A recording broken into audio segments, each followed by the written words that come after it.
So, me and Matt, we're in my apartment, even though it was my apartment 2 years ago, but we're in a different setting, so we're in the kitchen. We're back in Livingston. So we just watched Septic Man, who is written by one of our favorite writers, Tony Bridges. Tony Bridges, who we love very much because we've been in love with Pontypool since the day we watched it. Yeah, Pontypool is fucking awesome.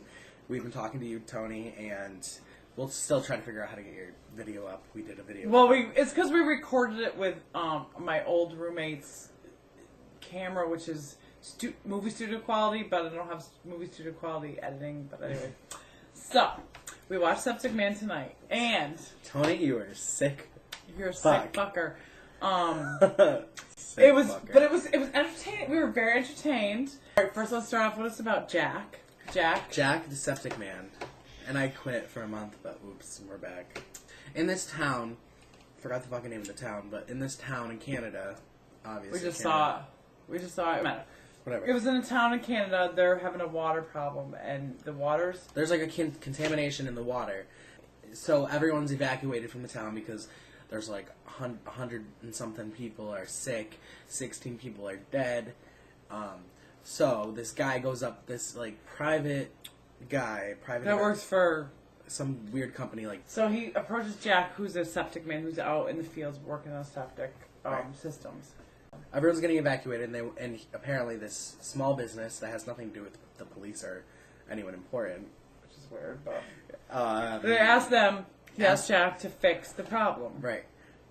So Jack tells his wife's getting ready to leave. He says, "I'm going to pay." He comes home, and he goes home, and with all this money, like $20,000, just to start, and says, "I'll be getting a lot more." And she says, she's like, "Well, we have to do what's." She's like, "I have to do what's right for our baby. She's pregnant." And she's like, "So I got to get out of here to protect the baby." And he's like, "Well, I have to do what's right for the baby too, and I need this money." We'll see. So he says, if you stay here, fix the problem, you'll be the hero, welcome the town back, and everything will be great. So you fuck your wife, she smells shit.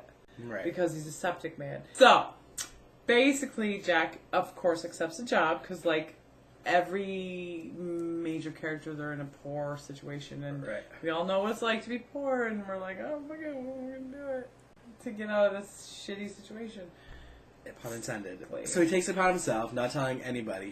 He goes into his building, and then he goes into the basement, and then he sees the sewer. So he opens it up, he climbs down the hole, and he falls down. He has a blueprint, remember? Because he has a blueprint of, like, whatever. So he goes there, and he's like, I'm going to save the day. He falls down inevitably into the shit. Yeah. And he's in the shit. He's in deep shit. He's trapped in the fucking septics. And then, lo and behold, who do we meet? First, he's stuck, and then all of a sudden, the grate opens above him. Hey.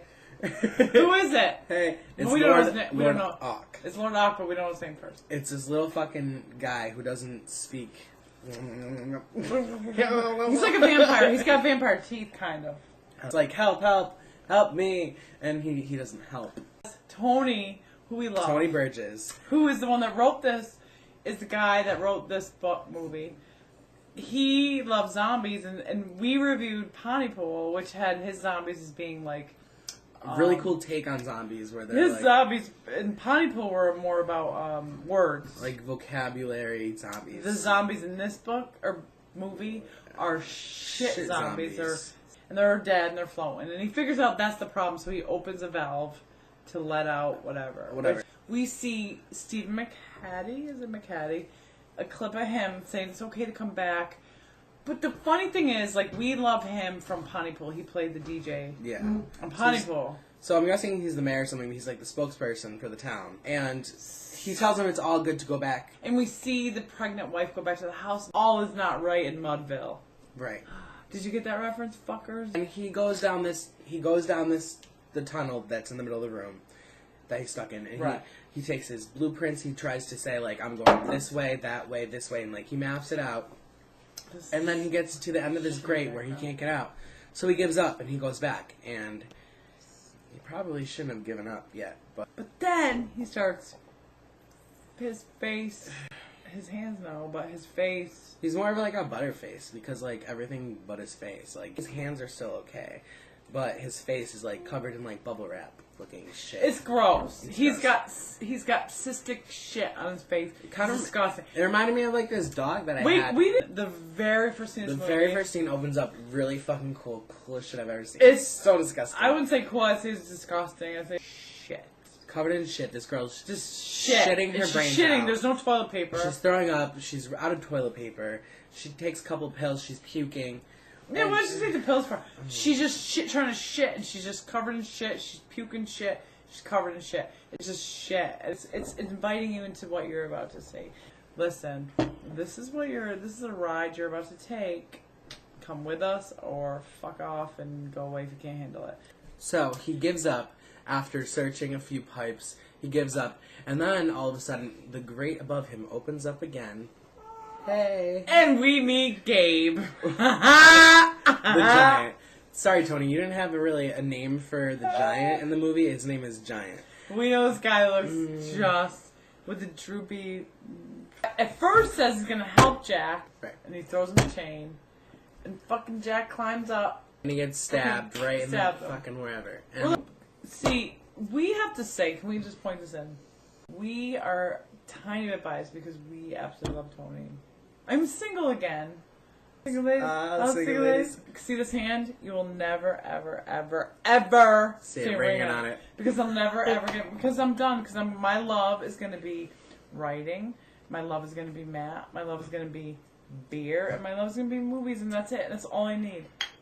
Then Gabe realizes... then the giant realizes that... says... Lord Ock bit me. Gabe's like, and Jack is saggy like, face. Everyone in our reviews kind of fucking. Other than Zoe. Continue with the curse. Everyone's out of our lives. Anyone in our reviews is down the toilet in the fucking septic. Can you think of anyone in our reviews other than Zoe that's still in our lives? One. If you guys gotta watch the video that fix one thing to another, and that's fucking Unk. When he's going down the hallway. It's the fix. One thing we said. Yeah. Listen, I don't know how Lord Ock described what he wanted for a tattoo because he can't talk. So I don't know what the fuck. How do you get this fancy intricate tattoo? Where are the cops in this movie? Where's the cops? Where's the government? No one's looking for Jack, the septic man. You think there's a water problem that there'd be police everywhere, all over the water treatment plant? No, no. In the water treatment plant, there's only. Apparently a murderer, Lord Ock, and his henchman brother, Gabe, the giant. And so, Gabe's dead because Lord Ock got pissed off at him for not killing the septic man. And then, so he throws him down the fucking well, the fucking septic tube, whatever. And then, fucking Lord Ock jumps down there to kill Septic Man, but Septic Man ends up killing Lord Ock. Yes, which was awesome. Shelly comes... Finally, Shelly's useless. The only person who's actually looking, she doesn't tell the cops, whatever, she goes and looks, where am I going to find my husband who's fixing the septic tank? I don't know why the cops didn't think of this. Shh, we're going to get mad. Husband, she goes down there, finds him, and he's like, this is my home now. She fucking drowns him, floods him out, and he comes out where there's two fishermen. Two fishermen fishing. Because that's what fishermen do. And guess what? One of them is Tony Burgess. We love you, Tony. We miss you, Tony. And that's how it ends. He comes out of there and he just goes, Rrr. Tony runs. He drops his shit and falls. We love you, Tony. We love you, Tony. We do. Let's give it. What do we give it? I give it an A. I'll give it an A. Because Tony knows how to do things differently. Tony's amazing. The whole movie is kind of like 127 hours with James Franco. But in a septic tank. A dirty fucking septic tank. But we give it a thumbs up because we think Tony is fucking crazy and fucked up like disgusting. We are. And this movie is disgusting. This whole movie is shit and throw up. Okay, drinking game. Drink every time someone throws up. Yes. Drink whenever you're like, oh my god, that's the most disgusting thing you've ever seen. Drink when you're like, oh my god, that's a lot of poopies. Drink when you're like, why didn't he just try to keep going down the tubes? Why didn't he just keep going? And how come he doesn't... Drink when you're like, where's the cops? And where are the cops? And what is he eating? And what is he drinking? He's not, because he mutated. The giant offers him water, and he's like, do you want some water? And he's like, no, I'm good. He's not good. He has no water. He has dirty-ass shit water. Okay, drink when you realize that the writing is brilliant. We love you, Tony. We love you, Tony. We're a big fan, and we love you. Dedicated to our friend, Tony Burgess. Good night! We love you so much. Good night. We love you. Mwah.